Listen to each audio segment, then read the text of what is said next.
ازيكم عاملين ايه؟ انا رندا الفزاري، فنانة تشكيلية، ودي قناتي لتعليم الرسم والاشغال اليدوية. اللي اول مرة يتابعني او لسه مش عامل سبسكرايب للقناة، يلا اشتركوا بسرعة واعملوا سبسكرايب وفعلوا الجرس عشان يوصلكوا كل الفيديوهات الجديدة. صباح الخير او مساء الخير عليكم.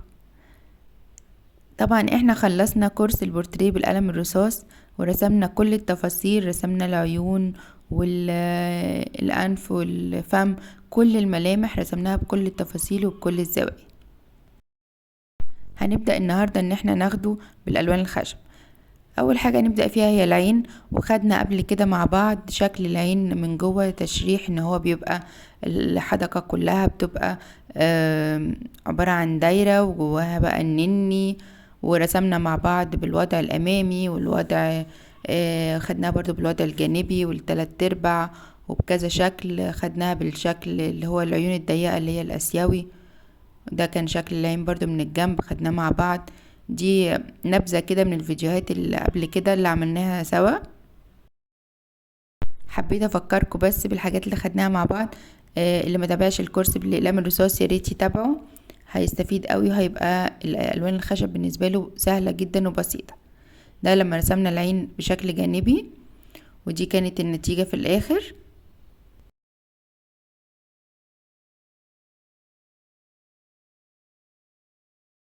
وخدنا بقى اكتر من زاويه واكتر من شكل كتير جدا. هنبتدي بقى النهاردة هناخد النني ازاي نرسمه بالالوان الخشب، اللي هو البؤبؤ العين او النني زي ما بتقولوا بقى عليه.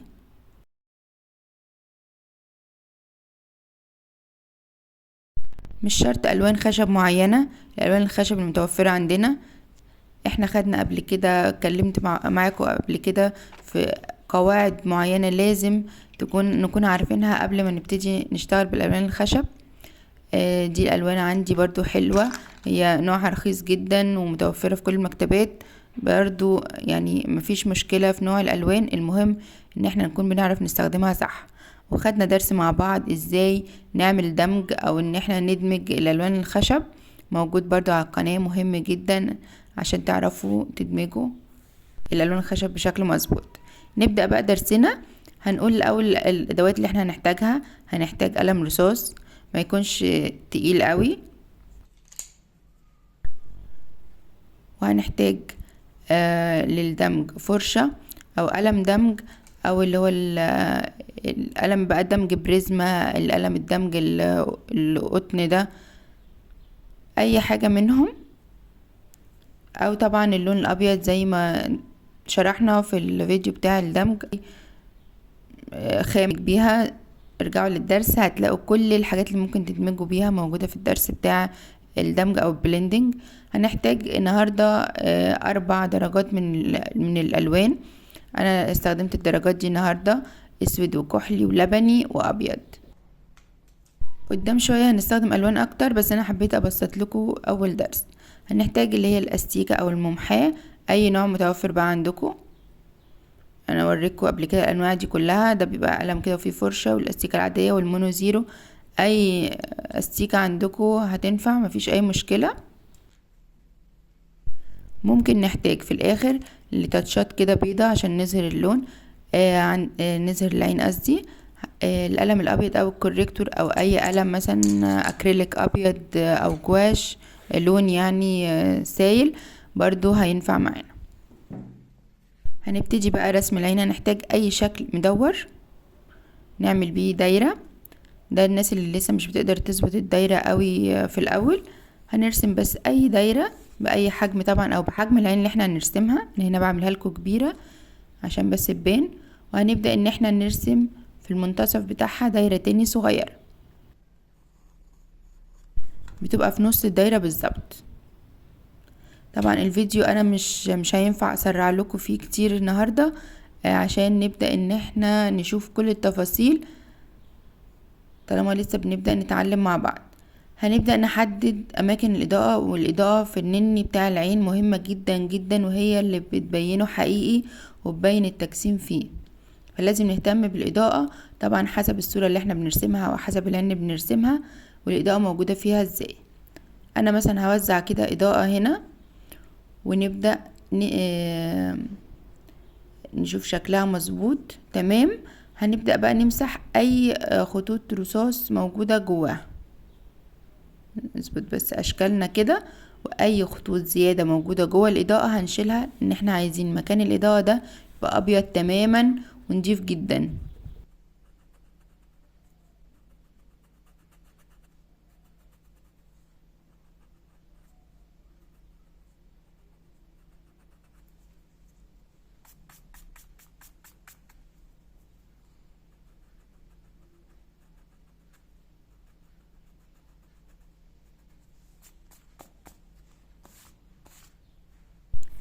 هنبدأ بقى نلون. انا هبتدي اول حاجة بالاسود، القلم الاسود بصوا اهو بلاك. زي ما قلت لكم اي نوع الوان متوفر عندكم هتقدروا تطلعوا بيه نتيجة ان شاء الله كويسة. اهم حاجة جودة اللون نفسه تبقى كويسة. بلاش بلاش الاقلام اللي هي الجلسي، اللي هي بتبقى شوية عاملة زي البلاستيك، دي مش هتديكوا نتيجة حلوة خالص. هنبدأ نلون الحدقة او الجزء اللي في النص ده باللون الاسود.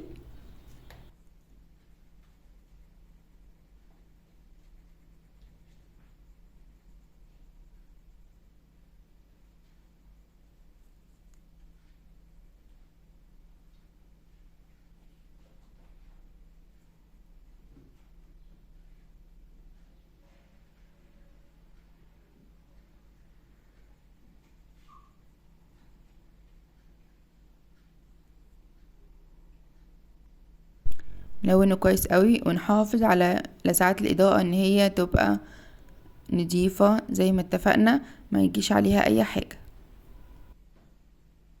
وباللون الاسود برضو هنبدأ ندي زي ايه خطوط كده داير ما يدور العين، بس تكون بميل شوية.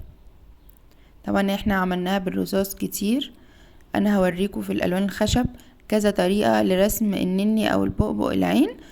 دي اول طريقة وسهلة، امشوا بس معايا بالخطوات هتلاقوا الموضوع بسيط جدا، والنتيجة في الاخر هتبسطوا منها وتبقوا تطلع حلوة. تقدروا طبعا تغيروا في الالوان، انا هنا استخدمت درجات الازرقات، تقدروا تغيروا فيها مفيش اي مشكلة.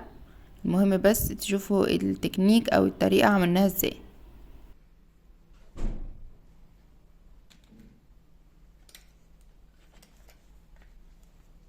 حاسة بس القلم عايز يبقى سن رفيع اكتر عشان اقدر استخدمه.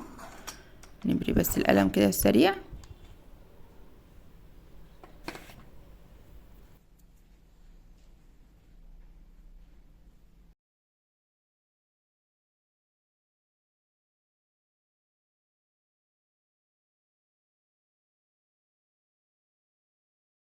مش عايزين الخطوط تبقى منتظمة قوي، اعملوا فيها ميل كده عشان تبقى طبيعية اكتر.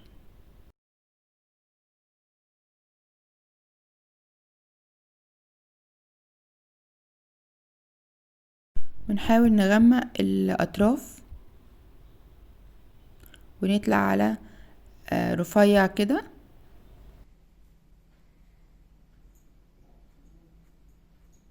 اهم حاجة في الموضوع ان انتوا تشتغلوا بمزاج، ما تستعجلوش،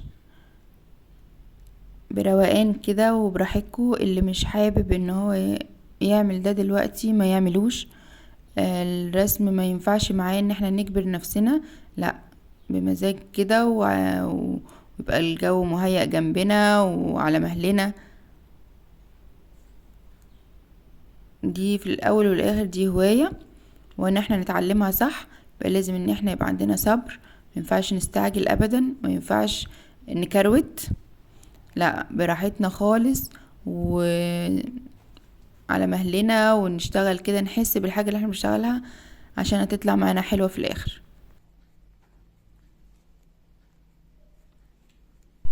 وزي ما اتفقنا وقلت لكم في اول فيديو، اللي تابع الكورس البورتريه بالقلم الرصاص هيلاقي ان موضوع الالوان ده اسهل بكتير جدا من الرصاص، وهيبقى يساعده قوي ان هو خلاص فاهم ازاي نجسم الحاجة وازاي نبينها طبيعية وتبقى كده واقعية اكتر. طالما عارف يعملها بالرصاص هيبقى الموضوع سهل قوي بالنسبة له. انا هسرع لكم بس الجزء ده كده عشان ما ناخدش وقت كبير. زي ما احنا شغالين كده هنبدأ نعمل الدوران بتاع العين كله. بس فوق بيبقى اكتر شوية من تحت.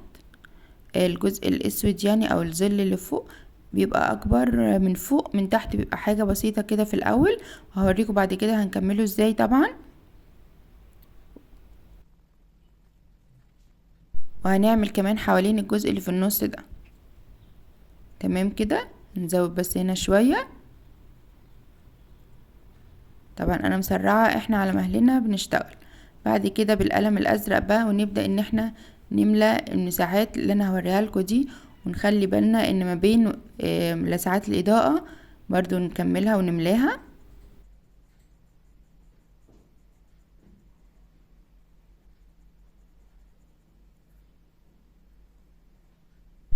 هنيجي على لسعات الاضاءة من فوق ونبدأ ان احنا نعمل لها كده خطوط. بصوا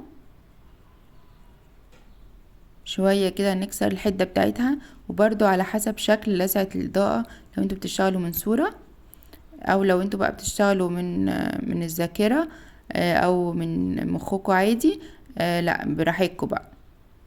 بس هنا مثلا هنبدأ ان احنا لسعات الإضاءة دي هنموت الخط المستقيم اللي فوق ده شوية. برضو اقدر هنا ان انا اسرع لكم الفيديو شوية. شوفوا بس الاماكن اللي هاملة فيها القلم الازرق هتبقى فين قبل ما نبدأ نشتغل بلون تاني.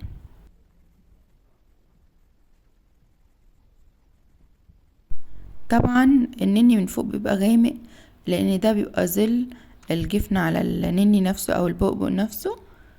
بعد كده باللون اللبني او بقى اللون الاساسي للعين هنبدأ ان احنا نكمل بقية الدايرة بتاعتنا.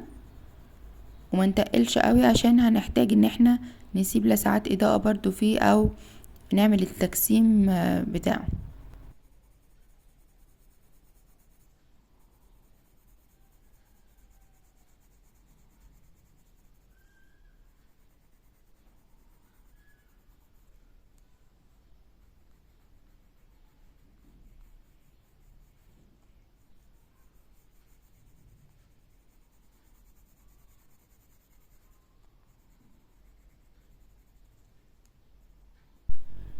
زي ما انتوا شايفين كده انا بتقل بقى في اماكن برضو بشكل خطوط كده، ونمشي مع اتجاه الدايرة نفسه.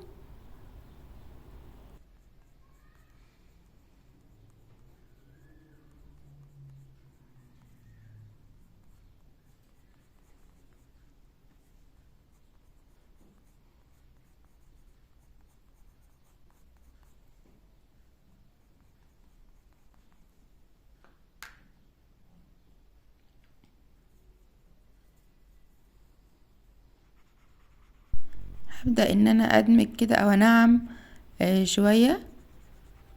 طبعا انا قلتلكوا ان انا ما بحبش الموضوع ده خالص في القلم الرصاص، لكن في الالوان بنحتاجه خصوصا في البورتريه، لان في حاجات بتبقى لازم تبقى ناعمة قوي عشان تبان طبيعية اكتر.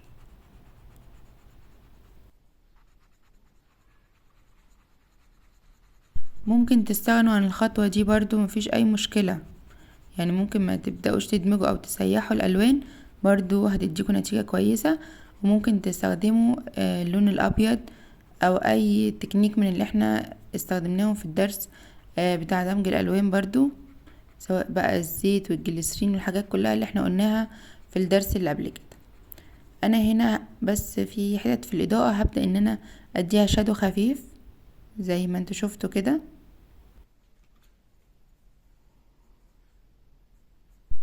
ونرجع بقى تاني باللون الاسود.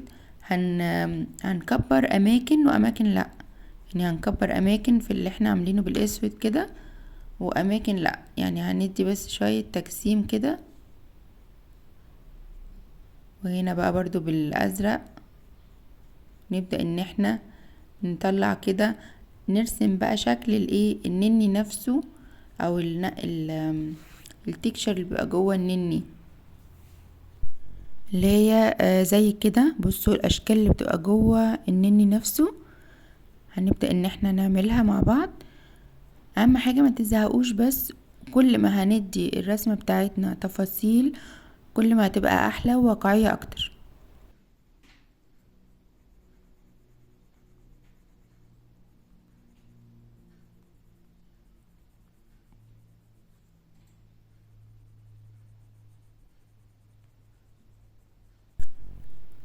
ركزوا بقى انا بعمل ايه. اهو بدي برضو شوية تجسيم كده بالازرق، هرجع تاني بالاسود ومعايا، بس كده خليكم معايا. طبعا اللي حابب يشتغل مع الفيديو يقدر يشوفه كله، بعد كده يبدأ يشغله من الاول ويشتغل معايا خطوة بخطوة عشان تطلع نفس النتيجة او نتيجة قريبة.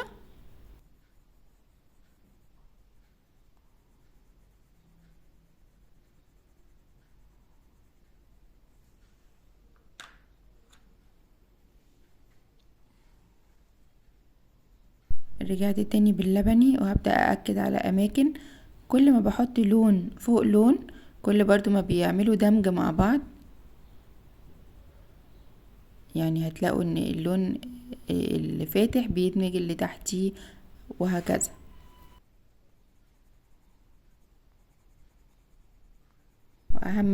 اهم حاجة واحنا بنشتغل ان احنا نحافظ على دوران العين نفسه والتجسيم بتاعه، ما نسرحش كده فنبدأ ان احنا الموضوع يبوظ مننا. انا هأكد تاني هنا على الاسود ده.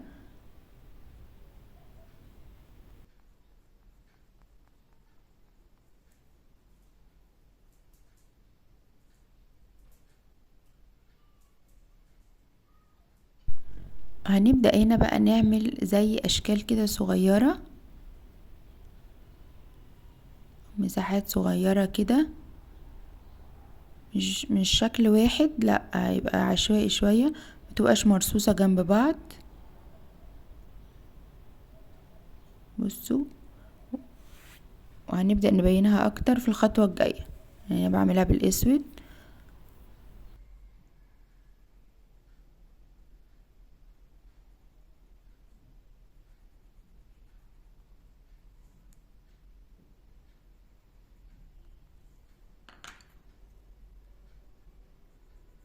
هنجيب بقى الازرق ونبدأ ان احنا نعمل حواليها شوية.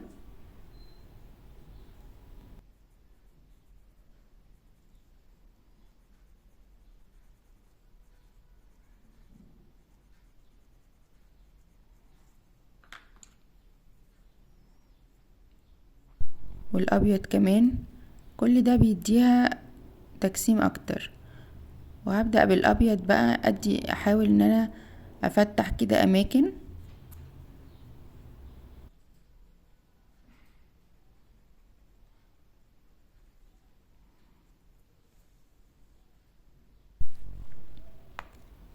القلم بس اتكسر، نحاول ما نمسحش بايدينا لو في اي حاجة في الرسمة، باي فرشة كده بالراحة عشان ما نبوظ الالوان.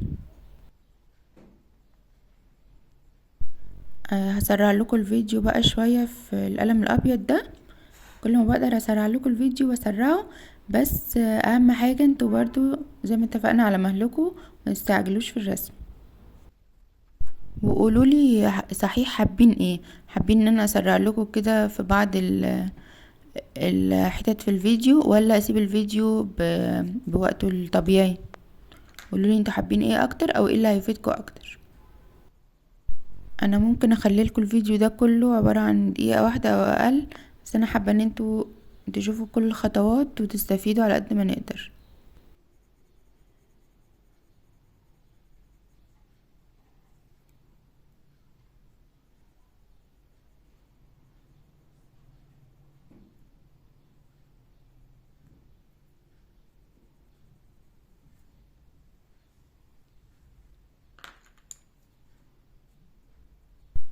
بصوا بدأت تبان ازاي، ولسه هندي تفاصيل كمان، بس بدأت اهي تبان اكتر من الاول طبعا.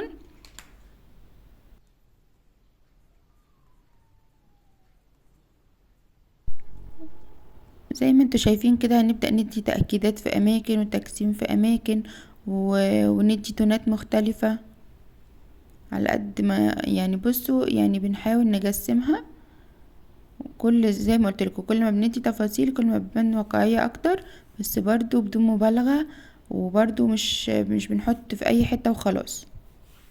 نبقى عارفين احنا بنحط فين غامق وبنحط فين الفاتح وبنعمل ايه بالظبط.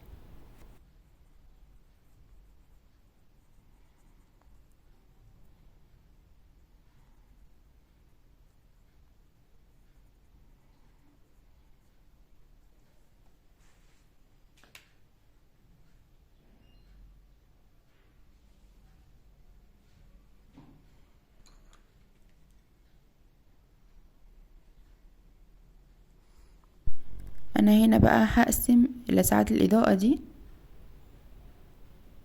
بالشكل ده، ان هي ده شكل النني اللي انا برسمه. زي ما قلت لكم بيعتمد على شكل الاضاءة في النني اللي احنا بنشتغله، وهوريكم طبعا في الدروس الجاية كذا شكل وكذا لون وكذا طريقة لتلوين النني. قبل ما نبتدي بقى في البورتريه الباقي هناخد كده زي ما خدنا في البورتريه بالقلم الرصاص، خدنا ملمح من ملامح البورتريه وبعد كده رسمنا بورتريه على بعضه.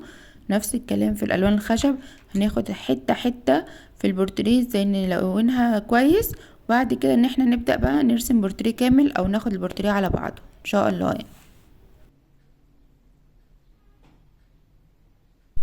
وانا عارفة ان اكتر حاجة بتحبوا ترسموها العين، هناخدها بمزاج شوية، وهناخدها تفاصيل فيها كتير ان شاء الله. وما تقلقوش خالص، اهم حاجة امشوا معايا درس بدرس وطبقوا الدروس وبعتولي على الجروب الفيسبوك الخاص بالبورتريه او قناة التليجرام، وهتابع معاكم. وزي ما اتفقنا برضو ان في شهادات تقدير للي هيكمل الكورس كله وهيبقى متابع درس بدرس زي ما عملنا في رسم البورتريه بالرصاص.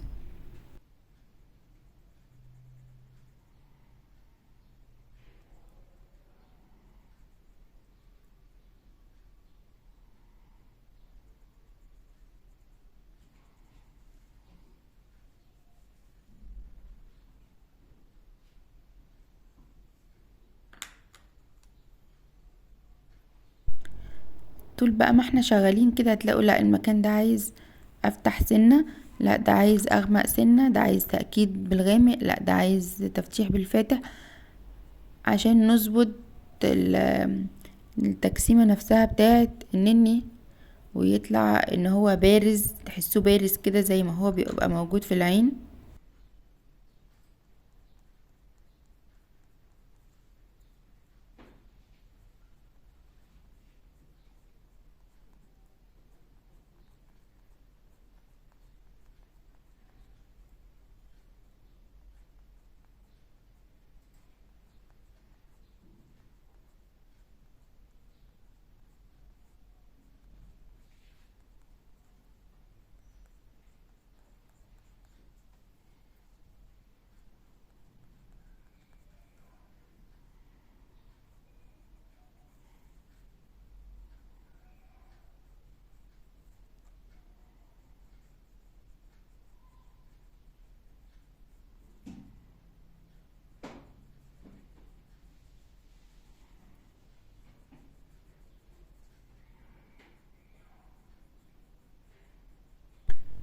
هنا بقى انا بأكد على الشكل الدائري نفسه،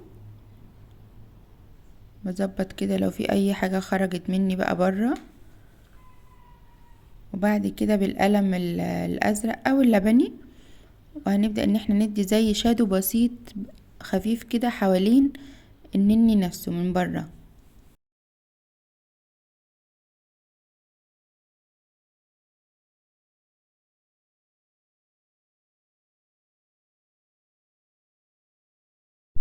عايزاه خفيف قوي وناعم.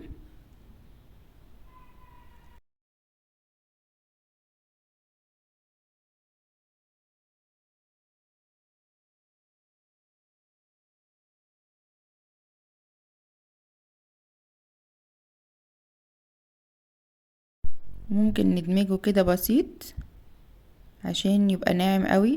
ده بيدي برضو تجسيم اكتر للعين. هنبدأ نشوفه اكتر لما نرسم بقى العين كلها على بعض بالبياض بقى، بالجفون، بالرموش، هتبان اكتر الجزء ده.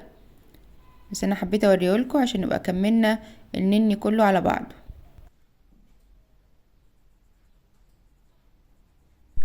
هنبدأ بقى نفتح بعض الاماكن كده، خصوصا حوالين النقط السوداء او المساحات السوداء اللي احنا عملناها من جوه دي. ممكن كده بالقلم الابيض بعض الاماكن، ممكن كمان نجيب استيكة رفيعة مونو زيرو بقى، او لو عندنا حتى استيكة عادية نقطع منها حتة كده رفيعة، ونبدأ ان احنا نمسح بيها كده بعض الاماكن بحيث تبقى فاتحة معانا. وبعدين لو نبدأ ان احنا بس نموت الحدة بتاعتها بالقلم اللبني كده. كده بقى تقريبا خلصنا. اي حاجة بقى على الرسمة نقدر نشيلها كده بفرشة ناعمة. ممكن طبعا ندي تفاصيل اكتر وندي واقعية اكتر، وممكن نشتغل فيها 3-4 ايام، مفيش اي مشكلة خالص. لكن هنكتفي بكده. هديكم المرة الجاية ان شاء الله طريقة تانية لتلوين النني. يا رب يكون الفيديو كان مفيد بالنسبة لكم. ما تنسوش تقولوا لي حابين ان احنا نسرع اكتر ولا نخليه بوقته الاساسي يعني او الطبيعي. ومستنية تطبيقاتكم للدرس ده، ابعتوها لي على جروب الفيسبوك او قناة التليجرام، هتلاقوا اللينكات موجودة تحت الفيديو. وقولوا لي رأيكم بقى في الفيديو في التعليقات. وطبعا اللي مش عامل سبسكرايب للقناة يعمل، واعملوا لايك بقى وشير الفيديو عشان اكتر عدد يستفيد منه. وتابعوني على باقي المنصات، واشوفكم فيديوهات تانية على خير بإذن الله.